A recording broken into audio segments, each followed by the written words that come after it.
The legacy carriers are somewhat interesting, not due to their flamboyant history, but also the way they shape the industry as we know it today, and are continuously evolving the market as the days go by. Ever since the early 2000s, the legacy carriers have carried a negative image with them and turned the smiles of millions of passengers upside down. Known for their very basic customer service, the corporate persona that they've adopted to please their investors, the people of the US and the legacy carriers have often clashed with one another. Although the comments made regarding the airlines may be true to an extent, Delta Airlines can be seen as an airline which is making progress, trying to please the customer, wacky PR, and an attempt to move forward. Although their future looks very bright, their past was a difficult one. So the naming of Delta Airlines occurred in 1928, when Colin Woolman purchased the company and renamed it Delta Air Service and started flying passengers. But the real origin of the airline actually started in 1924, when it was only a tiny crop dusting company in northeastern Louisiana called Hufdalen Dusters. Now, Colin Woolman was mesmerized by the prospect of flight and wanted to launch his own airline. Little did he realize that it would become one of the biggest airlines in the world. So the World War happened and the airline benefited by purchasing military aircraft at a very cheap price. At this point their growth started to increase and they wanted to stretch their legs. So he decided to purchase Chicago and Southern Airlines in 1953. The takeover was almost a merger which saw Delta flying under the carrier name of Delta CNS for the next 2 years.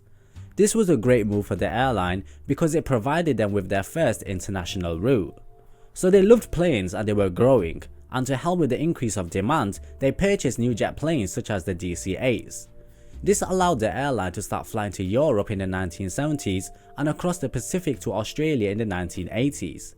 There was a further expansion when Northeast Airlines was acquired in August 1972, allowing it to expand firmly along the eastern seaboard of the United States. By this time they were consolidated and fairly established within the aviation market. However, competition from all sides was getting more heated. As the saying in business goes, if you can't fight them, then buy them. And that's exactly what Delta did. So by 1986, they had their eyes on Western Airlines. Many protests occurred from the public and also the unions tried to stop the workforce integration. However, their efforts were only futile. The takeover was complete and Western's former hub in Salt Lake City became Delta's major hub, allowing them to access destinations such as Mexico, Hawaii, and even Australia. Now we know that in the industry you have to continuously innovate in order to stay alive and relevant. Delta was no exception. They introduced in-flight entertainment in the 1960s, where audio programming was introduced using headphones. They also adopted in-flight movies, with projection equipment introduced on their L1011 fleet.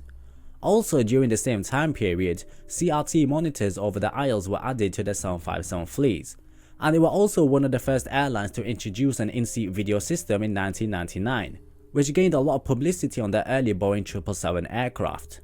So by the mid-1990s, Delta was profitable long haul, but they were suffering increasing competition on short haul routes. So the airline decided to launch Delta Express in 1996 in an attempt to compete with low-cost airlines on leisure-oriented routes. Its main base of operations was at Orlando, but in 2003 they moved from Orlando to JFK. They carried high loads from the northeast to Florida at very low fares, but they could never really compete with JetBlue and other low-cost airlines.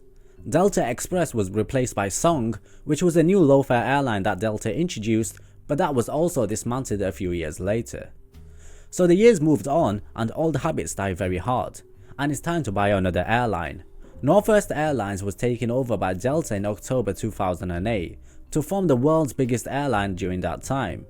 It took over 2 years to formally merge the two operations, schedules and reservation systems, but Delta completed the acquisition of Northwest in January 2010 when the Northwest Airlines name and brand was formally retired. So all in all, Delta has a history of good management and profitability.